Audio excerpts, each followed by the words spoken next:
Salut! La dernière fois je discutais avec Adrien de quel manga on rachèterait si jamais il arrivait quelque chose à notre Mangatech. Drôle de discussion je sais, mais je me suis dit que ça pouvait faire une bonne vidéo. Alors le premier manga, ce serait Kenshin le Vagabond. D'ailleurs, j'ai eu ce manga, ce seul et unique manga pendant très longtemps dans ma Mangatech. Alors oui, je sais pour l'auteur et tout, mais que voulez-vous, j'ai un fort attachement à cette histoire. C'est vraiment mon manga de cœur. C'est-à-dire que c'est un manga que j'ai découvert très jeune et que je lis depuis des années. J'adore cette histoire de Kenshin Himura, dit aussi Battosai l'assassin, qui était un formidable épéiste qui a œuvré pour la restauration de l'ère Meiji. Et depuis que la restauration est faite, il est devenu vagabond, il a décidé de ne plus tuer. Et un jour il rencontre Kaoru Kamiya qui vit dans un dojo, qui est responsable de ce dojo, et il va y rester et mener une vie au départ qui se voulait paisible, mais bien sûr vous savez très bien que le passé va refaire surface et il va se constituer des amis, une équipe, et il y aura plein d'aventures. Et ce que j'apprécie beaucoup dans Kenshin le Vagabond, c'est bien sûr le personnage de Kenshin qui a vraiment deux visages. Quand tout va bien, quand il est avec ses amis et avec les gens qu'il aime, et bien voilà, il a une bonne tête, il a l'air très sympa. Mais à partir du moment où il doit protéger quelqu'un, où il est face à un danger, et bien là on est face à un autre personnage et il a vraiment sa tête de Battosai. Et c'est ça que j'aime beaucoup, c'est cette dualité qu'on a, ce combat un peu contre lui-même qu'il est en train de faire, parce que il a fait beaucoup de mal, il a tué beaucoup de personnes, il essaye de se rattraper désormais en suivant une voie qu'il pense juste. Et voilà, c'est un manga que j'aime beaucoup. Il y a pour moi l'arc de Kyoto qui est un des meilleurs arcs de manga que j'ai jamais lu, parce que vous avez un antagoniste, un méchant, Makoto Shishio, qui est absolument formidable.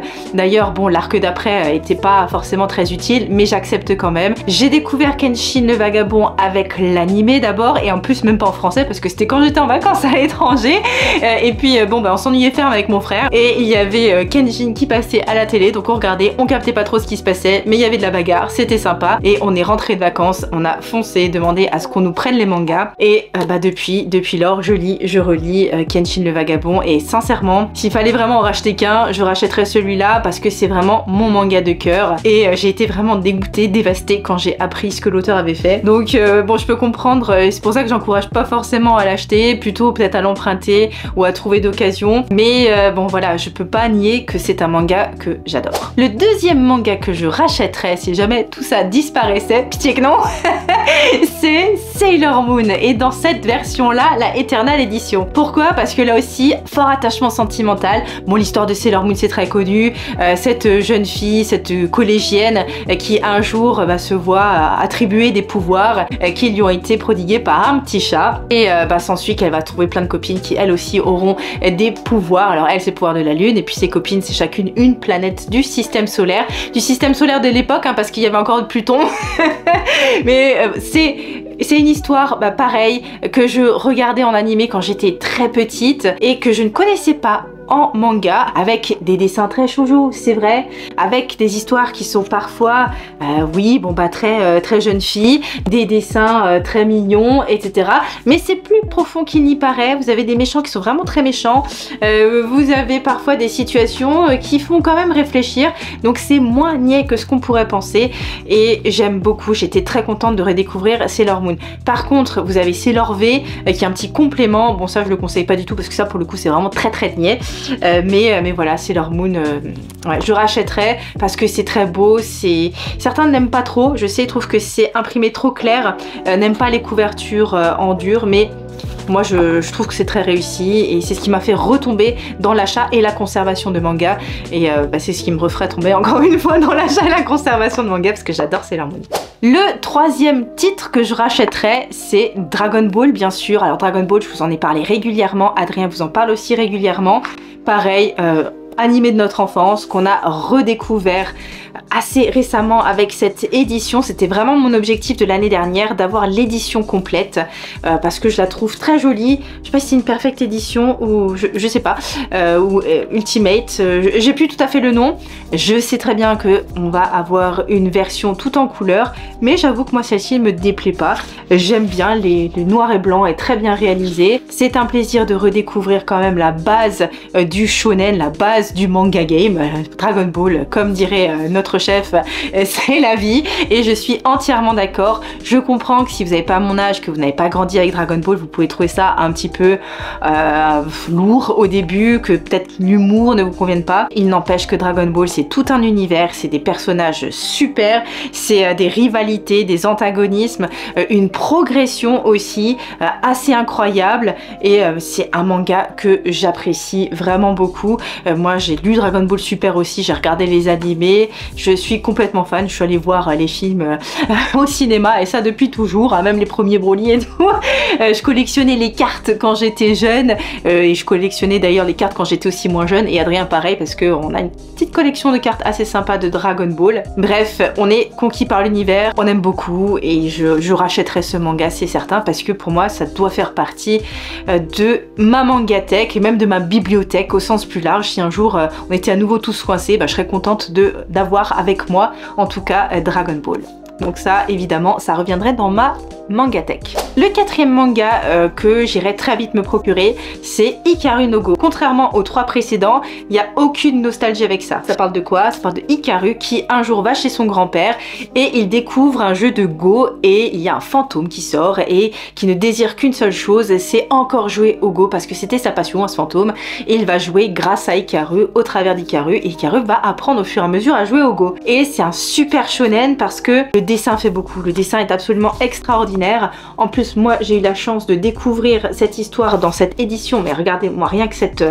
voilà, moi je vois ça, je me dis c'est déjà magnifique. Et les personnages sont bien, la progression aussi d'Hikaru est très bien. Vous avez en plus un twist auquel je m'attendais pas du tout vers le milieu de la série qui fait qu'on s'est dit mince mais qu'est-ce qui se passe, je vais pleurer, comment ça va continuer, c'est pas possible. Bref, de l'inattendu, là aussi une forte rivalité où on ne sait jamais finalement qui va prendre le dessus, si un jour quelqu'un va prendre le dessus. Des réflexions aussi du jeune Hikaru qui s'est vu presque imposer ce jeu de Go, qui commence à l'aimer ou pas et j'ai trouvé ça vraiment très intéressant. Alors pratique du Go, j'y connais toujours rien je saurais pas du tout jouer au Go aujourd'hui, mais n'empêche que j'ai adoré découvrir cette série. L'histoire est vraiment super, mis en lumière par cette très jolie édition et je pense sincèrement que très vite, s'il arrive quelque chose à Mangathèque, encore une fois, je reprendrai ça extrêmement vite. Le dernier manga sur lequel... Mais après, je vais quand même vous parler de trois mentions honorables et qui viendraient jusqu'après, je pense. Mais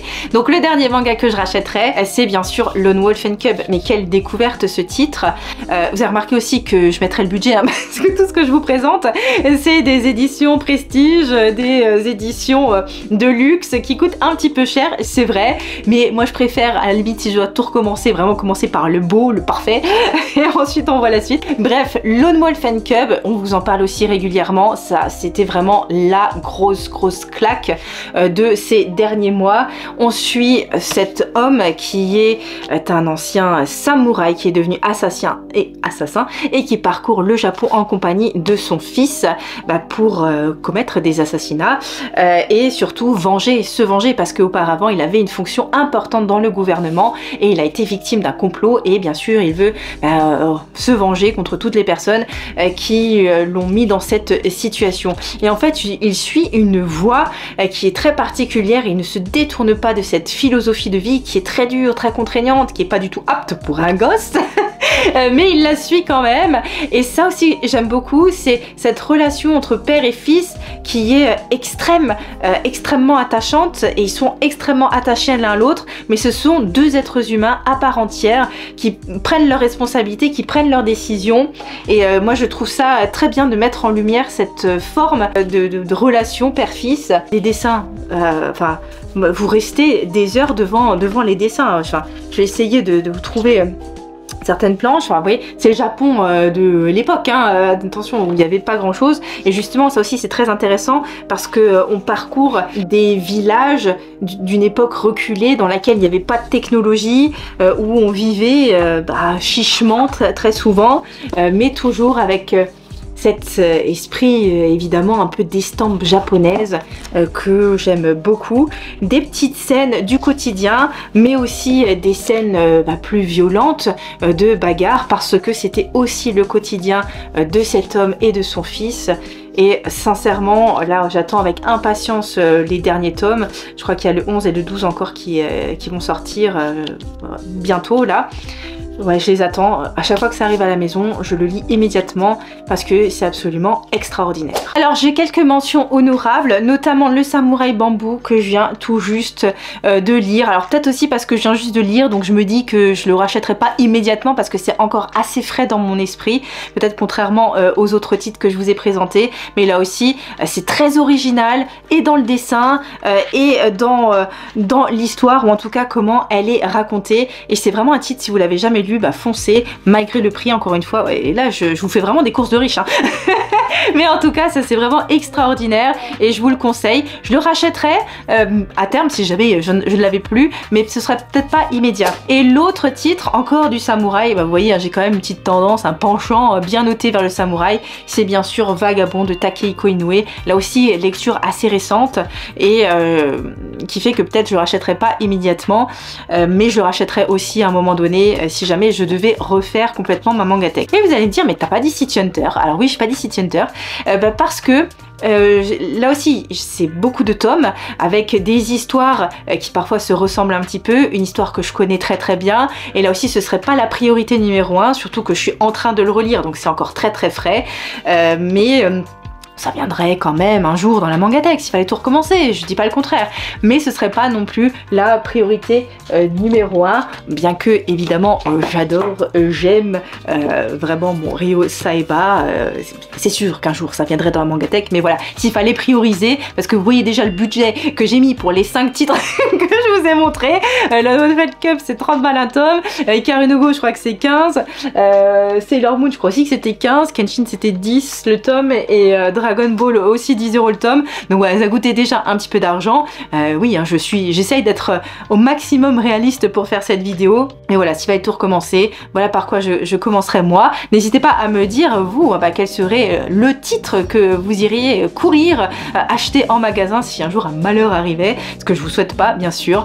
Et j'espère que cette vidéo vous aura plu, parce que souvent je parle de mes tops du moment, etc. Mais voilà vraiment la base très solide de ma mangatech, les mangas auxquels je tiens, que je relis régulièrement et que je rachèterai sans hésiter si jamais je devais un jour le refaire. J'espère que ça m'arrivera pas parce que bah déjà je serais triste et deux ça me coûterait cher. Donc voilà pour cette vidéo, je vais m'arrêter là. Merci encore une fois à tous ceux qui s'abonnent, c'est super sympa, ça nous motive à fond. N'hésitez pas non plus à utiliser mon code Rakuten, notamment si vous êtes comme moi à chercher des trucs de luxe, parce que si vous utilisez mon code pour votre première commande d'au moins 20 € sur le site Rakuten, bah vous avez 10 € de réduction, et moi j'ai aussi 10 points à dépenser sur le site, donc voilà, on est gagnant-gagnant, ça fait plaisir à tout le monde. Et bah je vous dis à très bientôt pour la prochaine vidéo. Salut!